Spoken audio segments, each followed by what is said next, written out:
Bismillah, Alhamdulillah, nahmaduhu wa nasta'inuhu wa nastaghfiruh wa na'udzu billahi min syururi anfusina wa min sayyiati a'malina. Man yahdihillahu fala mudilla lahu wa man yudlilhu fala hadiya lahu. Asyhadu an la ilaha illallah iqraran bihi wa tauhida wa asyhadu anna Muhammadan abduhu wa rasuluh. Amma ba'du. Hadirin permisa Amasa TV Lampung rahimakumullah.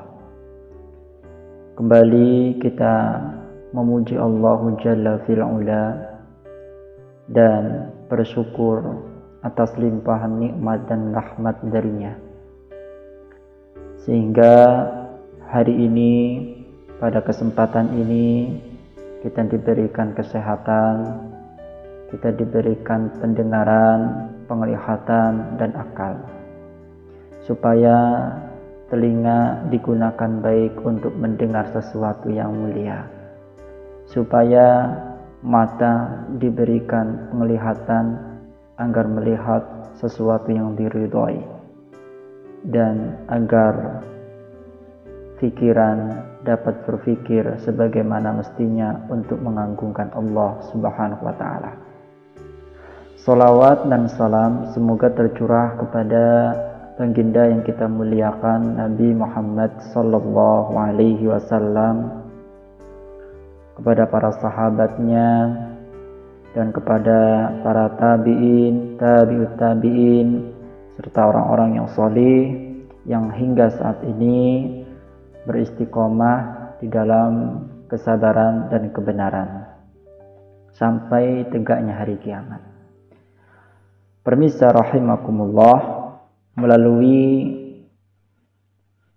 pesan media ini, kita pada kesempatan ini membahas tentang hukum atau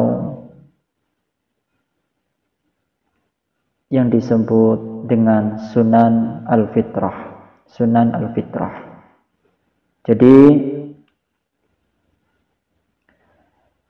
di dalam Islam ada yang namanya sunnah fitrah. Apa sajakah yang dimaksud dalam Islam sunnah fitrah itu? Maka disebut dengan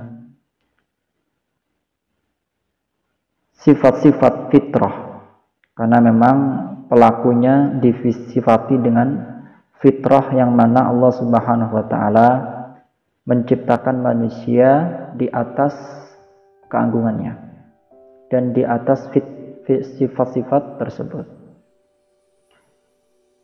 dan menganjurkan agar mereka, para makhluk-makhluk Allah Subhanahu wa ta'ala, selalu dalam bentuk yang terbaik, yang suci, dan penampilan yang paling sempurna. Makanya Rasulullah sallallahu alaihi wasallam bersabda, khamsun minal fitrah. Ada 5 perkara termasuk fitrah. Al-istihdad, yang pertama mencukur bulu kemaluan. Wal khitanu, yang kedua khitan.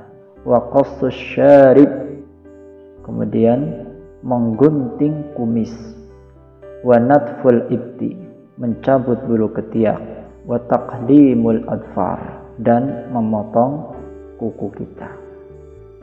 5 yang tadi kita sebut itu disebut dengan sunnah fitrah.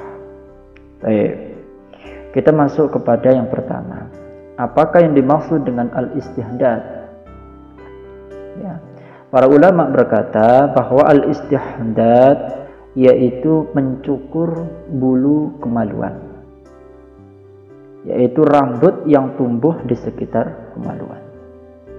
Nah, disebut dengan istihdad karena alat yang digunakan adalah besi, yaitu silet atau pisau cukur. Jadi istihdad. Nah, dalam mencukur hilangkan ya tanpa ya keraguan. Artinya dalam mencukur itu terjadilah sebuah keindahan atau kebersihan. Nah, bulu itu bisa juga dihilangkan tanpa dicukur, yaitu dengan mengoleskan krim perontok atau yang sepertinya. Ya, agar bagaimana ya bulu-bulu itu rapih, bersih. Ya. Karena inilah adalah sunnah-sunnah fitrah yang diajarkan Rasulullah Shallallahu Alaihi Wasallam. Berarti ini diajarkan oleh para sahabat. Ya. Makanya kita yang mengikuti atau generasi-generasi akhir ini mengikuti mereka dalam menjalankan sunan-sunan fitrah. Itu yang pertama. Jadi yang pertama itu kita mencukur bulu kemaluan, ya. Kita membuatnya agar indah dan bersih, baik dengan cara mencukurnya, ya, dengan gunting atau alat pencukur lainnya, atau dengan krim perontok rambut. Nah, itu diperbolehkan. Yang kedua, al-khitan, yaitu berkhitan. Apa yang dimaksud dengan khitan kata para ulama? Ulama berkata bahwa khitan adalah membuang kulit yang menutupi kepala penis, ya, sehingga kepalanya nampak. Nah, ini untuk laki-laki. Nah, sedangkan untuk wanita adalah dengan memotong sedikit daging di atas lubang persetubuhan vagina. Jadi ya, laki-laki ada khitan, perempuan pun ada khitan. Itu selazimnya. Nah, ada yang berkata para ulama, ia berbentuk seperti jengger ayam jantan. Nah, jadi yang dipotong dari wanita itu adalah yang berbentuk seperti jengger ayam jantan. Dan yang sahih adalah bahwa khitan itu wajib bagi laki-laki. Adapun bagi perempuan adalah sunnah. Jadi wajib yang merasa dirinya laki-laki, wajib dia berkhitan. Kalau perempuan ada syariatnya, tetapi tidak wajib. Kata para ulama, khitan bagi perempuan adalah sunnah. Lalu kenapa sih kita harus khitan?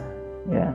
Nah, di sana ada hikmah dalam Islam. Kenapa laki-laki khitan? Dan hikmahnya yang pertama adalah dengan khitan membersihkan kemaluan dari najis-najis yang tertahan di balik kulit yang menutupi ujungnya itu. Karena di situ ada najis-najis dari air kencing kita, air madhi dan mani, serta air-air yang najis lainnya. Adapun untuk wanita, apa sih hikmahnya? Ya, wanita di khitan itu hikmahnya adalah mengurangi keras nafsu syahwatnya. Nah, itu adalah rahasia di balik khitannya seorang wanita. Adapun khitan, ya, dianjurkan di dalam Islam itu pada hari ke-7 kelahiran. Itu sangat dianjurkan. Jadi bagi siapa yang punya anak yang baru lahir 7 hari kemudian, khitanlah, ya, karena ini lebih cepat sembuh yang pertama. Yang kedua, mengikuti sunnah. Di samping sisi lain kesehatan, ya, agar anak tumbuh dalam keadaan paling sempurna. Inilah ya, manfaat berkhitan. Kemudian yang ketiga, menggunting dan memendekkan kumis. Ya, sunnah-sunnah fitrah yang ketiga, wa qasus syarib, menggunting atau memendekkan kumis. Maksudnya adalah mengguntingnya sependek mungkin. Karena hal itu mengandung sisi ketampanan, kebersihan, dan menyelisihi orang-orang kafir.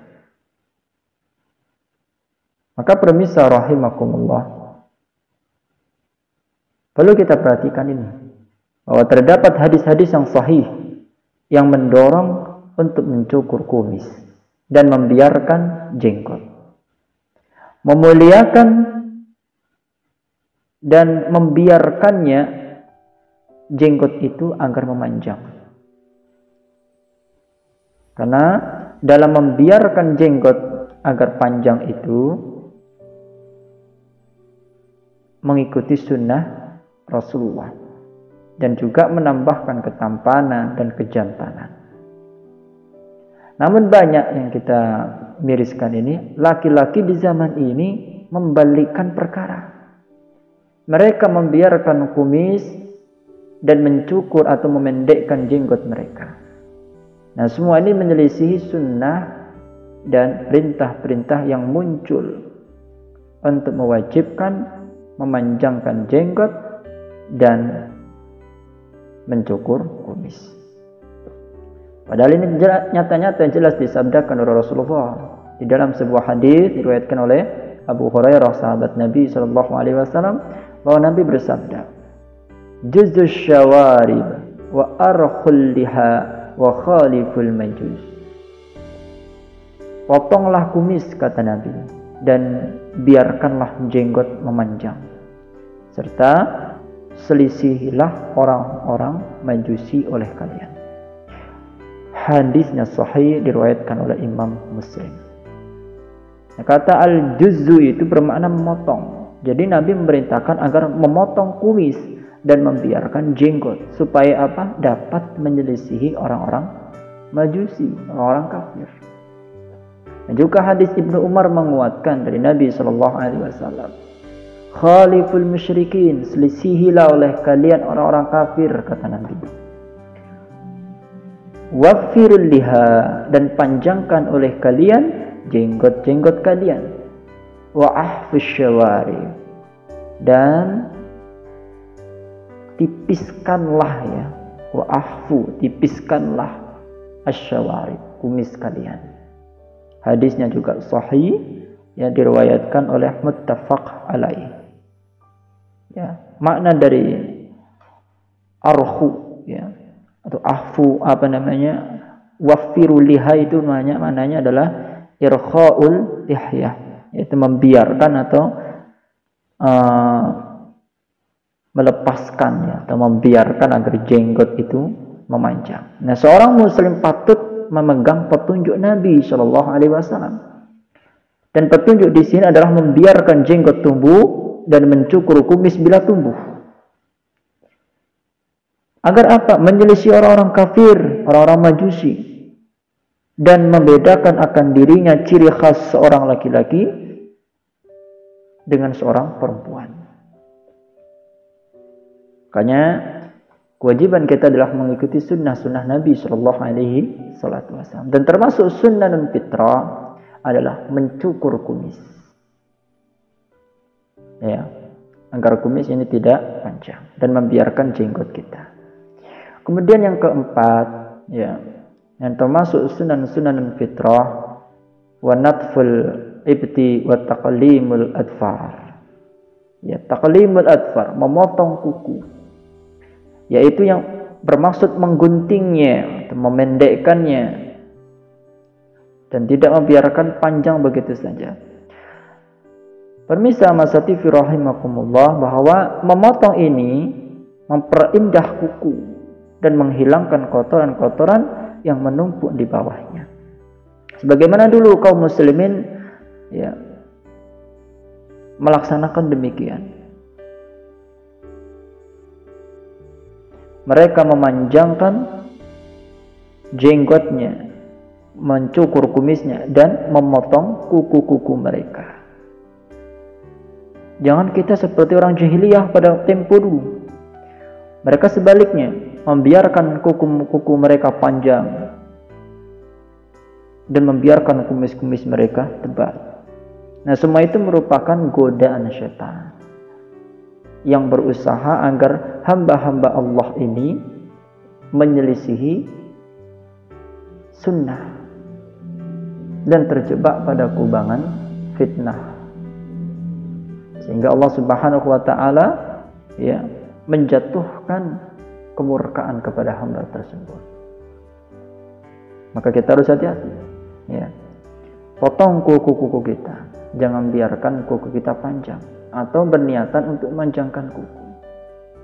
Bersihkan kuku itu. Kemudian sunan fitrah yang kelima. Pemirsa rahimakumullah. Yaitu mencabut bulu ketiak. Natful ibti. Maksudnya adalah membuang bulu yang tumbuh di ketiak. Disunahkan untuk menghilangkan bulu-bulu ini dengan mencabut, mencukur, atau selain keduanya. Boleh. Karena dalam menghilangkannya terkandung kebersihan dan melenyapkan bau tak sedap yang menumpuk bersamaan dengan keberadaan bulu-bulu itu. Maka inilah agama kita yang lurus, yang memerintahkan untuk berpegang teguh dengan sifat-sifat ini. Karena di dalamnya terkandung keindahan, kebersihan, dan kesucian.